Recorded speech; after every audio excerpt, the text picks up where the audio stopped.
दोस्तों, आज की कहानी है। मैं 7 महीने के पेट से हूँ। हमारे साथ यह क्या हो रहा है शौहर। कहानी पसंद आए तो वीडियो को लाइक और सब्सक्राइब जरूर करना। रेहान ने तेल टैंकर की साइड वाली सीढ़ी से झुकते हुए अपने 2 साल के मासूम बेटे रेहम को गट्ठर की तरह खींचकर टैंकर की छत पर रख दिया, जिसे उसकी बीवी रुखसार ने उठा रखा था। फिर रुखसार को बाजुओं में उठाकर सीढ़ी तक पहुंचाया, जो 7 महीने के पेट से थी। रुखसार ने सीढ़ी के डंडे को कसकर पकड़ा और ऊपर चढ़ने लगी कि अचानक उसका पैर फिसल गया। गनीमत यह रही कि उसके दोनों हाथ सीढ़ी के डंडों पर मजबूती से जमे हुए थे और रेहान वहां से हटा नहीं था, वरना वह सीधे जमीन पर आ गिरती। फिर भी पेट पर कुछ चोट आ ही गई थी। लॉकडाउन में जब से कुछ ढील मिली थी, तब से मजदूरों का पायलान जोरों पर था। रेहान और उसके बीवी बच्चे दिल्ली के सीलमपुर इलाके में सिलाई का काम करते थे। कोरोना महामारी के चलते पिछले 2 महीनों से काम बंद था। 1 महीना अपनी कमाई से गुजर बसर हुआ तो दूसरे महीने का खर्च फैक्ट्री मालिक ने उठाया। उसके बाद फैक्ट्री मालिक ने भी हाथ खड़े कर दिए। रमजान का महीना चल रहा था और ईद का त्योहार सिर पर था, इसलिए घर जाना जरूरी भी था। कोई रास्ता न देखकर ड्राइवर ने बताया कि वह बरेली तक जा रहा है, वहां तक उन्हें छोड़ देगा। फिर कुल 8 मजदूर टैंकर की छत पर बैठे और खड़ी धूप में नजरें मिलाते हुए अपनी मंजिल की तरफ चल पड़े। मुरादाबाद के एक चौराहे पर संतू पीने के लिए ड्राइवर ने टैंकर रोका। रेहान, उसकी बीवी रुखसार और बच्चे रेहम को छोड़कर बाकी सभी मजदूर सत्तू पीने के लिए उतर गए। वे दोनों मियाँ बीवी मन महसूस कर टैंकर की छत पर ही बैठे रहे। तभी वहां मनोज की साइकिल रुकते देख रुखसार का चेहरा खिल उठा। वो बहकते हुए कहा, अरे वाह, देखो मनोज भैया। रेहान ने मनोज को देखकर बस की छत से हाँ खिलाते हुए कहा, ओ मनोज भाई, अरे कहाँ रह गए थे? 2 दिन से अभी यहीं लटके हैं। मनोज भी वहीं काम करता था जहाँ रेहान करता था। लॉकडाउन लगते ही मनोज के सेठ ने उसका हिसाब कर दिया, जिसमें मनोज को 5,000 रुपये मिले। उन रुपए में से 3,500 रुपये की उसने साइकिल खरीदी और इन लोगों से 2 दिन पहले ही अपने घर के लिए 1,000 किलोमीटर करके लंबी सफ़र निकल पड़ा था। मनोज ने गमछे से मुंह पोंछते हुए रेहान के सवाल का मुस्कुराते हुए जवाब दिया, हाँ भाई, यह कोई हवाई जहाज़ थोड़ी है, साइकिल है, साइकिल, जिसे खून जलाकर चलाना पड़ता है। उतरो नीचे, सत्तू पिया जाए। रेहान बोला, ना भाई, रहने दो, तुम पियो, हम लोग ऐसे ही ठीक हैं। मनोज रेहान की मजबूरी समझता था। उसने कहा, अरे क्या खाक ठीक है, उतरो नीचे। रेहान बोला, पर रेहान और रुखसार उनके लिए ऊपर ही पहुंचा देते हैं, पहले तुम तो नीचे उतरो। रेहान टैंकर की छत से नीचे उतर आया। मनोज ने सत्तू वालों से 4 गिलास सत्तू बनाने के लिए कहा। रेहान बोला, अरे रेहम, पूरा गिलास थोड़ी ही पी पाऊंगा, 3 गिलास ही रहने दे, वह अपनी मम्मी में से पी लेगा। सत्तू वाले ने 2 गिलास उन लोगों की तरफ बढ़ाए। मनोज बोला, चलो ऊपर रुखसार को बढ़ाओ, रेहम के गिलास में से जो बचेगा वह उसकी मम्मी पी लेगी, बेचारी। एक तो बच्चे को दूध पिलाती है, ऊपर से पेट में बच्चा भी पल रहा है, कायदे से तो अकेले उसके लिए ही 3 गिलास चाहिए, लेकिन क्या किया जाए। बहरहाल सत्तू पीने के बाद मनोज बोला, इस हालत में रुखसार को ले जाना और वह भी टैंकर की छत पर बैठाकर बिल्कुल ठीक नहीं। रेहान बोला, क्या करें भाई, दिल्ली में भी तो मरना ही था, खाने पीने के लाले पड़ रहे थे। अगर ईद का त्योहार ना होता तो कुछ दिन और रुक कर देखते, अब निकल गए हैं, आगे जो रब की मर्जी।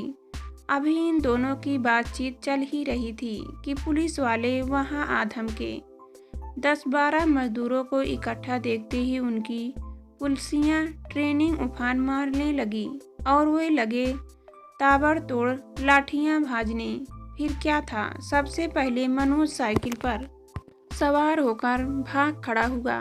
फिर टैंकर के ड्राइवर खलासी भी भागे और छत पर बैठने वाले मुसाफिर भी आगे आगे मनोज की साइकिल और पीछे से घबराया हुआ टैंकर का ड्राइवर। उसे कुछ सुझाई नहीं दिया। मनोज रोड के दाएं से बाएं की तरफ मुड़ ही रहा था कि टैंकर उस पर चढ़ बैठा। टैंकर की छत से रुखसार और रेहान ने मनोज को सड़क पर गिरकर तड़पते देख लिया और चिल्लाने लगे। लेकिन ड्राइवर कहाँ रुकने वाला था, वह अपनी जान बचाकर भागता चला गया। ये दोनों शौहर बीवी भी कहाँ मानने वाले थे। वे तब तक चिल्लाते रहे जब तक ड्राइवर ने टैंकर रोककर उन्हें उतार नहीं दिया। फिर यह कुछ कह सुन पाए इससे पहले ही टैंकर 9-2-11 हो गया। रेहान और रुखसार अपने बच्चे और सामान से भरे 2 बैग समेत हादसे की जगह की तरफ दौड़ने लगे। तभी एक पुलिस की गाड़ी उनके पास आकर रुकी और माजरा पूछा। फिर उन्हें अपनी गाड़ी में बैठाया और हादसे की तरफ चल पड़े। जब तक वे लोग वहां पहुंचे तब तक मनोज मर चुका था। रुखसार रोने लगी। उसकी चीखी सुनकर अगल बगल के खड़े लोग भी आंखें पोंछने लगे। ऐसा लग रहा था कि मरने वाला मनोज उसका सगा भाई है।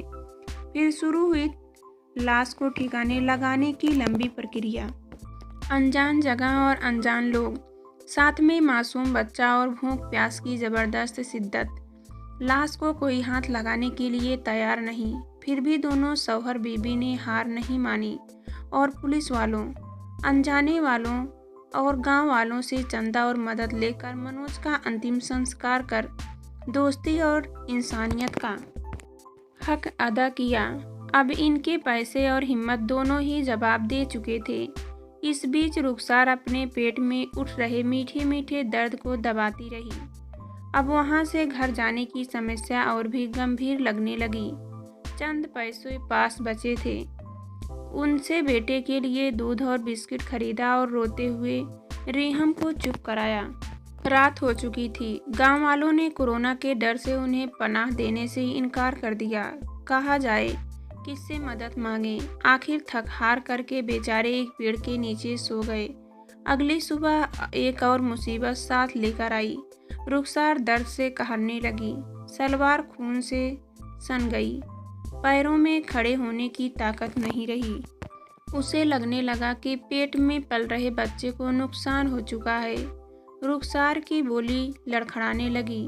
रेहान समझ रहा था कि रुखसार कहना कुछ चाह रही है और जबान से कुछ और निकल रहा है। बड़ी मुश्किल से किसी तरह सरकारी अस्पताल पहुंचे। वहां डॉक्टरों ने बाहर के नाम पर उन्हें टकराना चाहा, लेकिन रेहान उनके पैरों पर गिरकर रहम की भीख मांगने लगा। डॉक्टरों ने सैकड़ों तरह के सवाल जवाब और जांच पड़ताल के बाद रुखसार को कोरोना पॉजिटिव ठहराया। रुखसार की हालत बिगड़ती जा रही थी। डॉक्टरों ने 4 यूनिट खून का इंतजाम करने के लिए कहा। रेहान समझ गया कि कुदरत की यही आखिरी आजमाइश है जिसमें वे खरा नहीं उतर सकता। उसने डॉक्टरों से कहा कि वे उसके बदन से खून का एक एक कतरा निचोड़ ले और उसकी रुखसार को बचा ले, लेकिन तब तक बहुत देर हो चुकी थी। रुखसार ने दाएं हाथ में शौहर का हाथ थामा और बाएं हाथ में रेहम का। वह रेहम की मासूम सूरत को एकटक निहारने लगी। ऐसा लग रहा था कि वह अपने लखते जिगर को जी भरकर निगाहों में बसा लेना चाहती थी। उधर रेहान अपनी हमसफर को जी भर के देख लेना चाहता था, जो बीच सफर में ही उसका साथ छोड़कर जा रही थी। रेहम अभी भी अपनी माँ के जिस्म में दूध तलाश रहा था। रेहान रुखसार की पथराई आंखों की तपिश बर्दाश्त नहीं कर सका और गस खाकर वहीं गिर पड़ा। लेकिन इन सब बातों से बेखबर रहम अपनी माँ का दूध हुमड़ हुमड़ कर खींच रहा था।